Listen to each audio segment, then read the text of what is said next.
بسم الله الرحمن الرحیم. امید ده ښه دوستانو چې راته روغ او جوړ به یو ځل بیا د انګلیسي ژبې زده کړې پروګرام ته ښه راغلاست وایم. په دې هیله امید چې تېرې شوې ویډیوګانې به مو کتلې وي او سمې به مو زده کړې وي. خوږو دوستانو، دا چې د ضمیرونو بیان چې دی، د ضمیرونو درس چې دی، یو ډېر مهم درس دی. خوږو دوستانو، همدې وجې ما هم ضمیرونو ته ډېر پام وکړ، تر څو لومړی تاسو ته ضمیرونه در وښیم. ملکي ضمیرونه، یعنې هغه ضمیرونه چې یو شی په یو چا پورې تړي. لکه د نوم څخه چې معلومیږي، ملکیت څه ته وایي؟ ملکیت د یو شي په چا پورې تړل یا دی. نو دوستانو، راځو ضمیرونه باندې پیل کوو تر څو ډېر نه اوږده نه شي. لومړنی ضمیر چې دی هغه د مای ضمیر دی. د مای ضمیر چې دی دا د متکلم لپاره استعمالیږي، یعنې هغه څوک چې خبرې کوي هغه په خپله د خپل ځان لپاره استعمالوي. لکه موږ او تاسو په پښتو کې ورته استعمالوو، دا زما قلم دی. نو په انګلیسي کې ورته وایي This is my pen. This is my pen. دا زما قلم دی.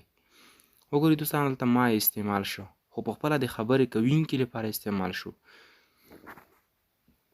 دوستانو، دوهم ضمیر چې دی هغه د یوه خبره په یاد لرئ چې مای په هغه وخت کې استعمالیږي کله چې خبرې کوونکی یو کس وي، یو نفر وي. هغه که مؤنث وي که مذکر، که ښځه وي او که سړی، که کوچنی وي او که لوی وي، خو چې یو نفر وي. دوستانو، که چېرته له یو څخه زیات وي دا خبرې کوونکي، بیا به څه وایي؟ بیا دوی اور استعمالوي. اور لکه موږ او تاسو په پښتو کې زموږ استعمالوو. دا زموږ قلم دی. اول مو ویل دا زما قلم دی، اوس وایو دا زموږ قلم دی.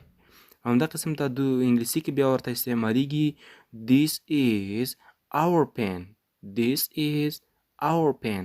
دا زموږ قلم دی. زموږ او زموږ.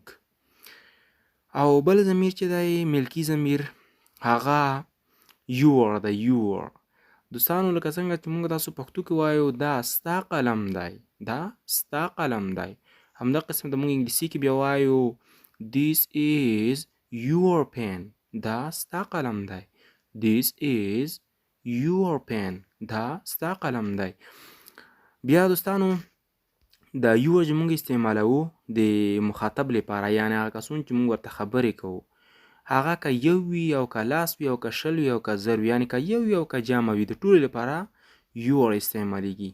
د متکلم په ډول نه دی چې متکلم د یو لپاره ما استعمالیږي او د زیاتو لپاره اور استعمالیږي. نه، دا د ټولو لپاره که یو وي او که زیات وي your ورته استعمالیږي. یو ځل بیا له سره فکر ورته کوئ. my معنا زما، our زموږ، your ستا، your ستا. دوستانو، درس په همدغه ځای بس دی، بیا رانه اوږدېږي. هغه دوستان چې دوی وایي چې موږ د انګلیسي هغه نورې ویډیوګانې چې ULD ټیچر اپلوډ کړي دي هغه موږ څنګه پیدا کړو، تاسو ته موږ دا وایو تاسو فقط لاړ شئ د ULD ټیچر یوټیوب چینل په پروفایل عکس باندې، تاسو فقط هغه ووهئ، د پروفایل عکس. هلته به تاسو یو بله صفحه راښکاره شي او له هغه ځایه بیا تاسو په پلی لیست باندې کلیک وکړئ.